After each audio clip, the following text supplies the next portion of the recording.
Hello and welcome. This is We Talk Football. We're back. And today was the last World Cup game.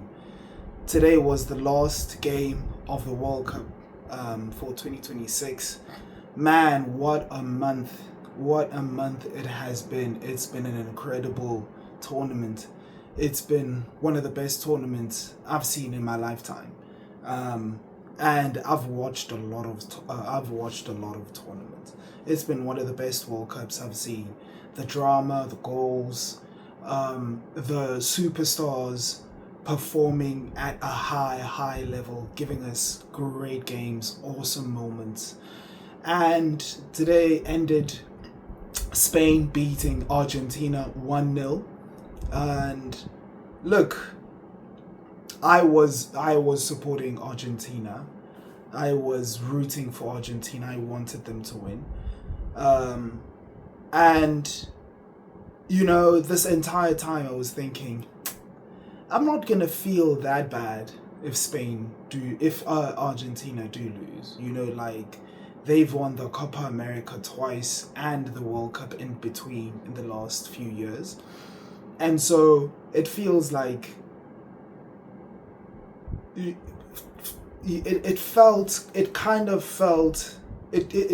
should have felt okay-ish, like not that bad for Argentina to lose, but still losing it kind of sucks. It still sucks, but this is what I want to talk about today. I want to talk about the game, what we saw, how Spain dominated the entire game and won the World Cup. So the whole tournament was really, really awesome. I think one of the standout things from this World Cup is the superstars played at superstar levels. Rodri was awesome. Kylian Mbappe. Firstly, the forward players, the goal scorers, were fantastic the entire tournament. Kylian Mbappe, Haaland, Messi, they all came to play. And then Harry Kane was also pretty good in this tournament, scoring 6 goals. Jude Bellingham scored 6 goals. Especially Jude, because after the whole controversy and talk of him maybe not being selected for England, eventually he was selected, and he probably had his best tournament in an England shirt. He was England's best player by far. So players like that, they came to play. And I think the one or the few that, could have played better, I would say Cristiano Ronaldo didn't play well. I think Portugal as a team were very, very disappointing. They didn't have a good group stage. They finished second. They fit in a group with Uzbekistan, Colombia, and who else? DR Congo. In a group with those teams, they finished second. They only won one game in their group stages. In the entire tournament, they played 5 games. They won 2, they drew 2, and they lost. And they lost to Spain. So, I think, firstly, in terms of the superstars coming to play, it was an awesome tournament. There was a lot of controversy, of course, political controversy, even till the last game of the World Cup. I saw a Facebook post, Capdevila, who played for Spain in 2010 when Spain won the World Cup. He was saying he can't get access to the USA. He's being denied access into the USA because he played for an Iranian team 10 years ago, and that appears in his passport, and so he was denied entry into the USA to watch the World Cup final. That is just crazy. That is just crazy. I mean, if I've been to Iran, or I've worked in Iran, I don't know how me going to the USA poses any danger to the USA. Like, why am I being denied entry? why are Iranian people or people who've been to Iran being denied entry into the USA?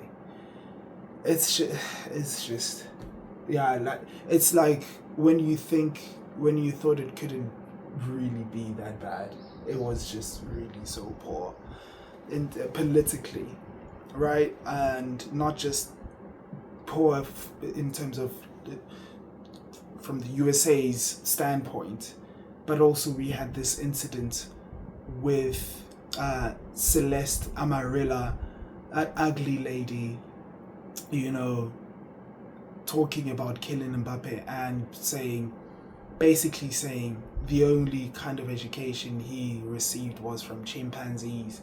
He's uneducated, and basically said he's not truly French. I've not been upset very often by people being, being racist in terms of how they speak or how they carry themselves. But with this one, it kind of hit home. It truly made me upset. And I don't know what's going to happen next, but that was just awful. But other than that, as I said, the tournament was really good. The games were very exciting. In every, big tournament, you have these stories of small teams or an unexpected player just shining. And for the 2026 World Cup, that was Cape Verde. And no one epitomizes Cape Verde's tournament more than, of course, their goalkeeper, their 40-year-old goalkeeper, Vozinha. And he had an outstanding tournament. I'm not saying he was one of the best players, but he certainly played his role, and he was definitely not the reason Cape Verde ultimately lost in the last 32 to Argentina. He played his role well, especially in the first game. And it's crazy, his story. Before the World Cup, he had I think he had something like less than 500,000 followers. And now, if he's not hit 30 million followers on Instagram, it's close to that, because the last time I checked, it was on 29, and he keeps getting more and more followers, right?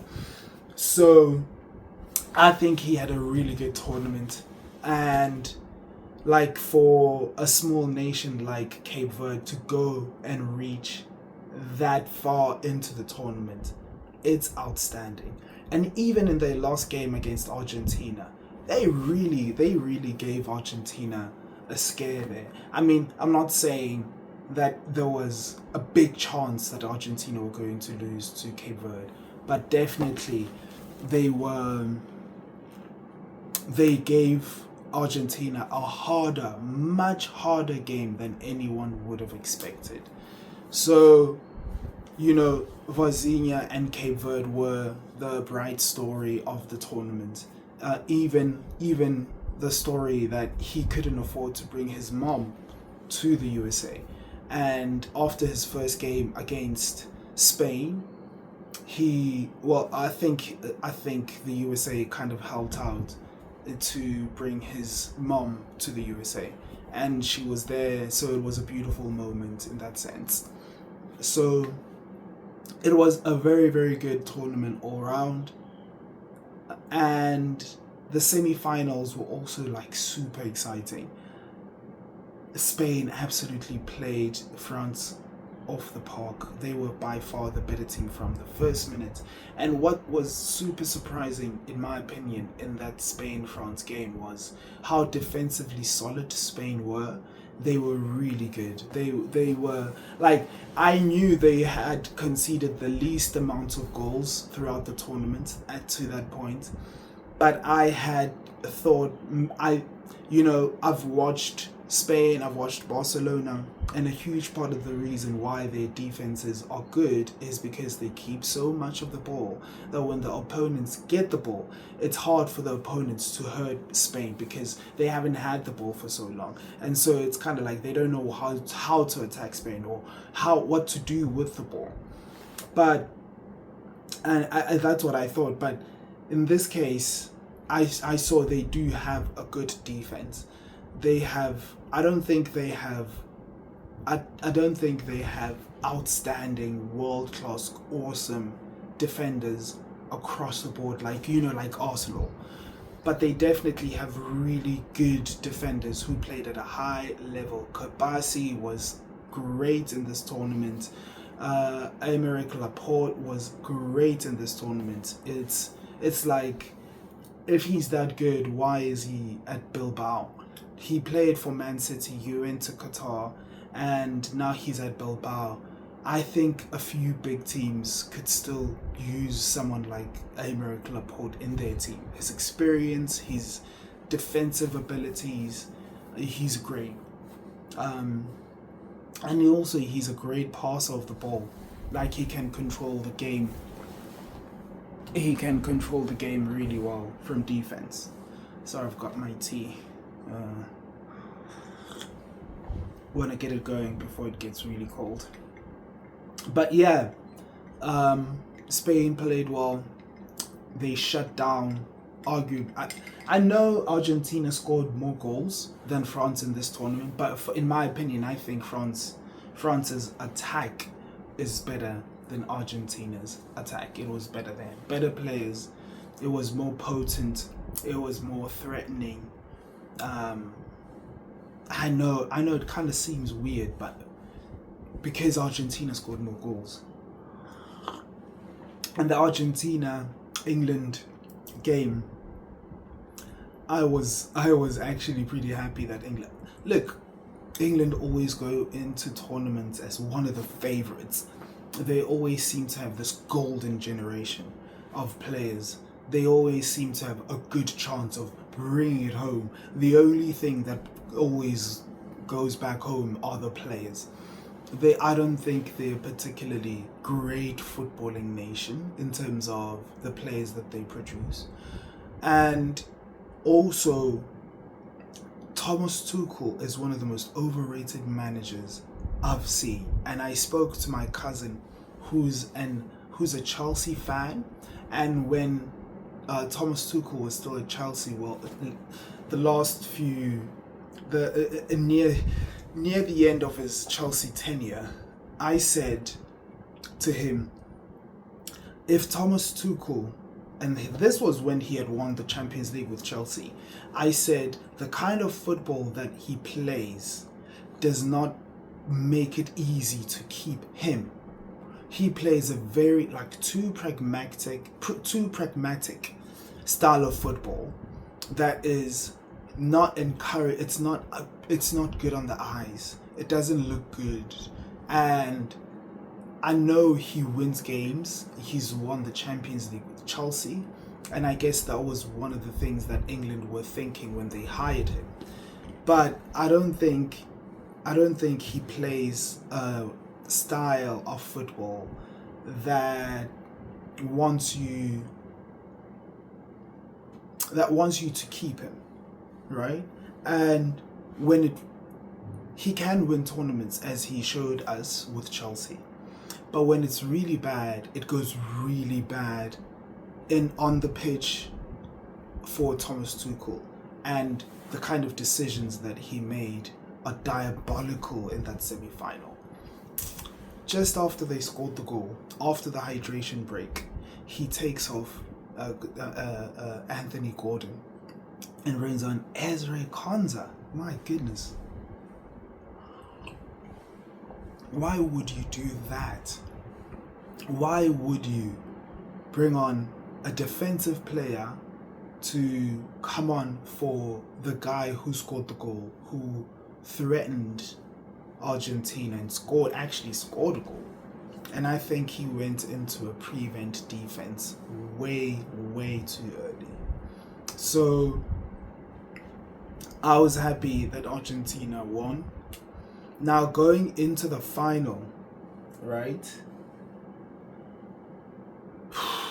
I think thinking of Argentina's journey from winning the Copa America, World Cup, and Copa America again, teams that normally go on that kind of run, they crash out really badly Either they don't make it out the group stages, or they lose very early in the knockout stages, or if they do make it into the final, they get blown out. And I'm talking about all, like, many sports. I'm not just talking about soccer here. We saw this with Spain at the end of the, like, that Spain team. When they went to the 2014 World Cup, they got hammered. They lost 5-1 to the Netherlands and in the group stages, right? And they didn't make it out their group. We saw this with France in the 2002 World Cup after they had won the 98 World Cup and the 2000 Euros. They crashed out the group stages in 2002. We saw, and I'm going to go cross sports now, we saw this with the Kansas City Chiefs. They had won back-to-back Super Bowls, and they wanted to go for a three-peat. And they went to the Super Bowl, faced up the Philadelphia Eagles, and they got blown out in the Super Bowl. So for Argentina to make it this far, and they had a realistic chance of winning this World Cup. I think they played really. I was massively surprised. I didn't expect Argentina. No, let me not say I didn't expect. I did. I kind of predicted that whoever's going to win the World Cup is going to be between Argentina and Spain, right? But I was surprised by Messi's performances. Over the years, there have been games when Argentina didn't have Messi and they still performed well. And that was the reason why I said Argentina were going to win the World Cup, either them or Spain. And when I saw Messi score a hat-trick in the first game, I was like, already that's pretty good. Like, that's going to carry through the tournament. And he was in the race for the Golden Boot, which I think is crazy to win the Golden Boot from the third-fourth playoff, which Kylian Mbappe did. Look, it is a part of the tournament. It is games, but I think the stats from the third-fourth playoff game should not count. I think they should not count, because if this is a group stage game, sure, because you're playing for something, you're playing for a place in the knockouts. In the knockouts, the stats count because you're playing to get to the next round, right? But the third, fourth playoff, you're not playing for anything. You're not playing to get to the final. You're not playing to get out of a group stage. You're not playing to, go to the next round of a knockout stage. And it's pretty pointless. And I know they'll say they're playing for the third place. But it's kind of crazy. I think both teams really don't want to play in that game anyway. I think the players are still kind of hungover from the semi-final losses. And so both teams they don't really want to participate in that kind of, it's really an exhibition game, right? And so, anyway, to go back to my point, for Messi to be in the race for the Golden Boot, to be the best player in the tournament, in my opinion. I know Rodri won Golden Ball, but I don't think he was better than Messi in this tournament. But anyway, so for Argentina to get this far, massive kudos to them. And in my opinion, I think they were playing with house money the entire tournament. I know there are people who are going to enjoy Messi losing, seeing Argentina lose, seeing Argentina cry. They'll enjoy seeing Spain lift the trophy. But truly, I don't think anyone can look at this and say, and it's an embarrassment from Argentina to lose in the final. They've already won. Like, Messi is a World Cup winner. He is a Copa America winner. He has won the most trophies in history. He has done everything. He's completed football. I think him coming to this World Cup is just, I know he was probably very competitive and I think he wanted to win the World Cup. But in my opinion, I look at it and I think he's just enjoying football right now. He's enjoying life. I really thought he should have retired after the 2022 World Cup. But he's gone on and won more. He's won a Ballon d'Or. He's won 2 MVPs in the MLS. He's won the MLS. He's won the MLS Cup. It's just mad. But going to the game, right? I think, yeah, Spain were the better team from the beginning to the end of the game. They controlled the whole thing. Defensively. I didn't really see Messi. He wasn't as effective. He wasn't as influential as he had been in previous games at this tournament. As I said, the Spain defense was fantastic all tournament, and in this game they hardly gave him a sniff. They hardly gave anyone a chance. Julian Alvarez, any of those attacking players.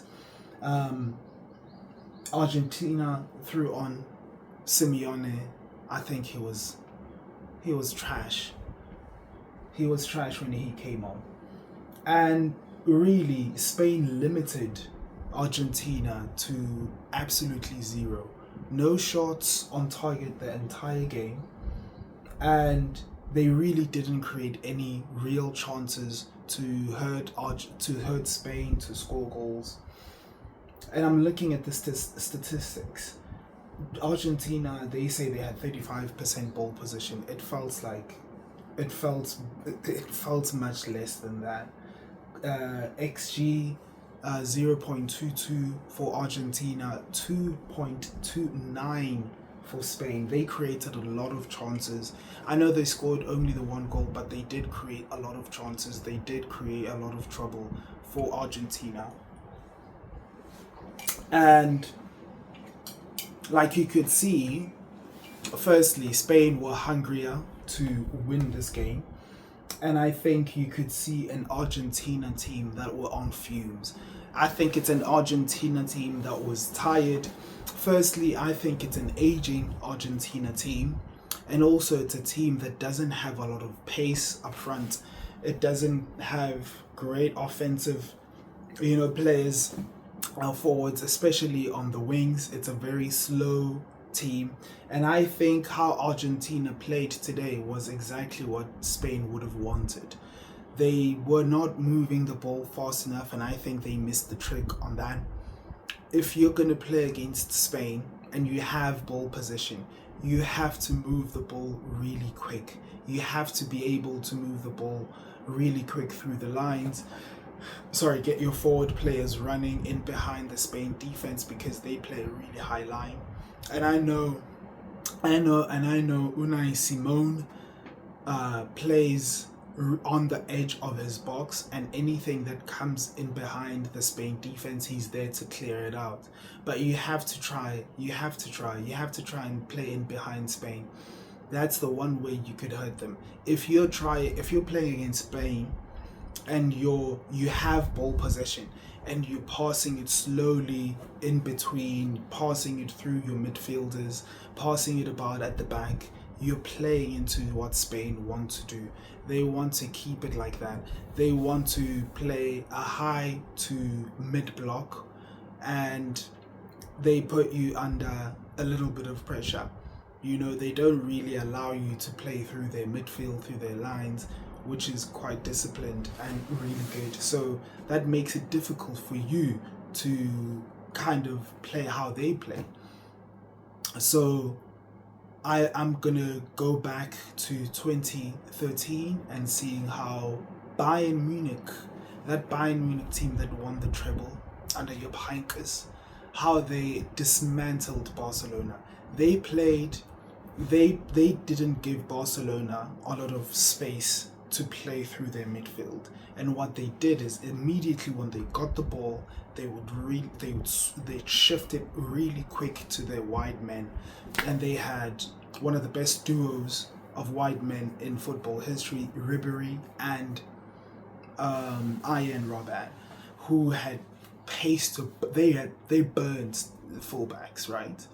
So if I'm looking at this Spain team, the one way I would say moving forward for other teams to try and hurt Spain is to do that. If you're trying to play, then you're giving them the kind of game they want.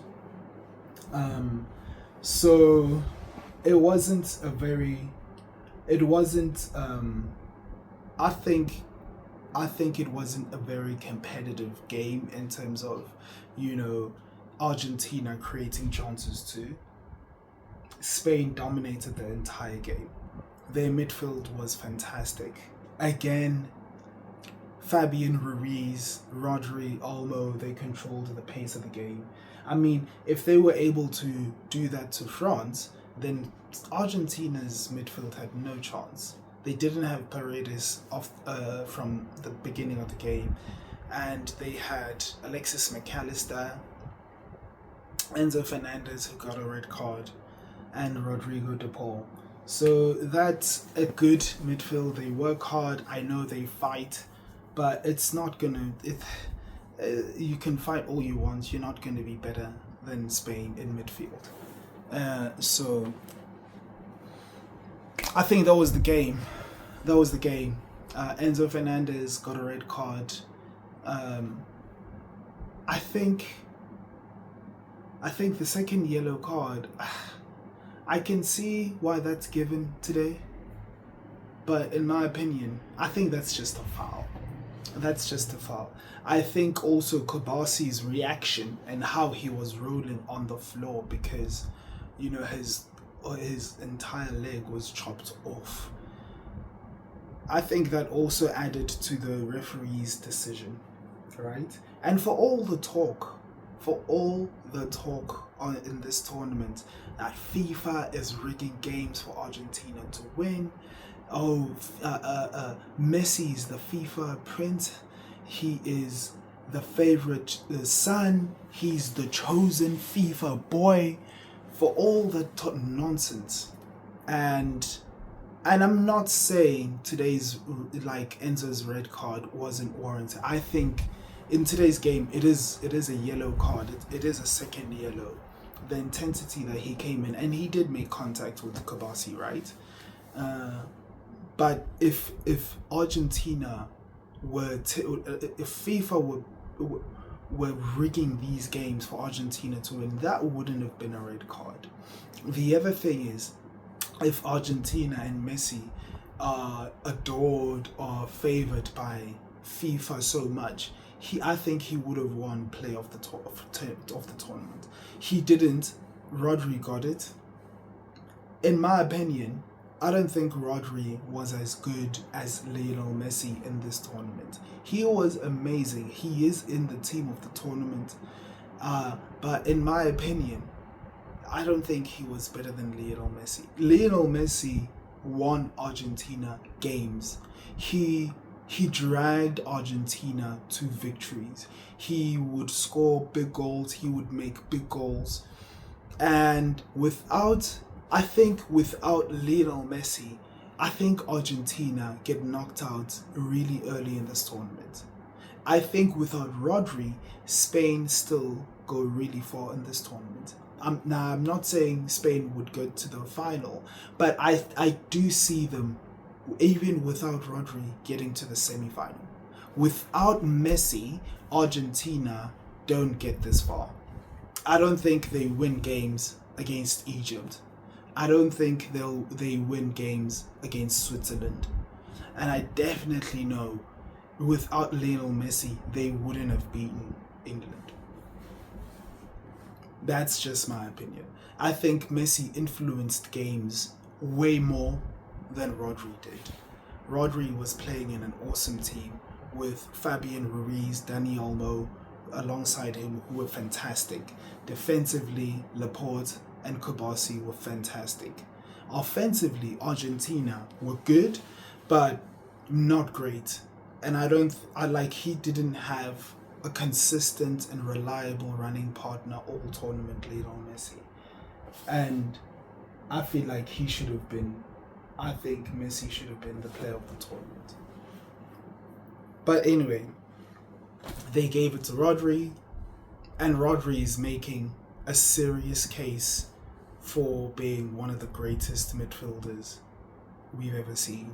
I made a top 10 midfielders list, I think maybe last year or a few years ago.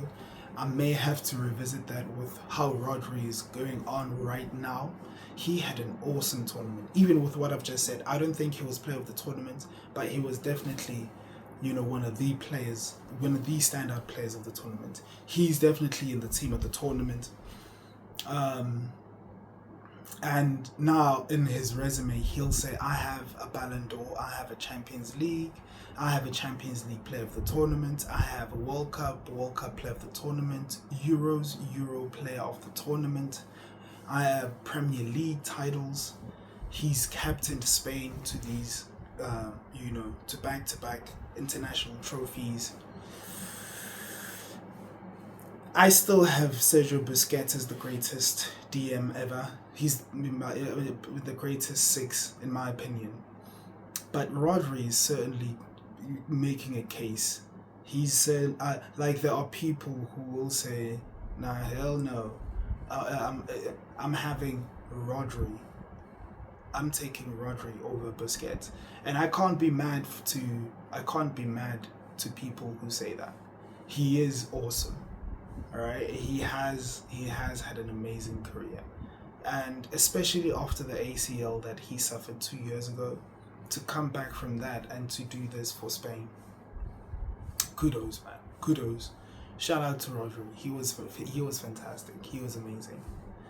So great tournament. I didn't really enjoy the final. It wasn't particularly good. I think it was definitely not what we saw 4 years ago in Qatar with France and Argentina. It was far from that, 1000%. But I think it was a okay final. It wasn't like, if I had to rank the best games of this World Cup tournament, it's definitely not in the top 10. It's definitely not in the top 10 games at this World Cup. But I guess, if you're Spain, you're going to take that. You're definitely not looking to entertain. You just want to win. And in a World Cup final, that's what you want. If Argentina had won and it was a dull, boring affair, it went to penalties and Argentina won, they'd be pretty fine with that. But let me know what you think. Let me know what you think in the comments down below. Like, share, subscribe. The World Cup is done. I am not feeling good that the World Cup is done. I love the World Cup. I had an amazing month of football. So now we look forward to pre-season, new signings. The transfer window is open. Teams are busy. And so we're going to look forward to the new season, the Champions League, the Premier League. All that is going to come very, very soon. Follow us on Instagram and on Facebook at WeTalkFootball24. Like, share, subscribe, turn on your notification bell. Thank you. Thank you. I hope you have a wonderful week, and I'll see you next time. Awareness.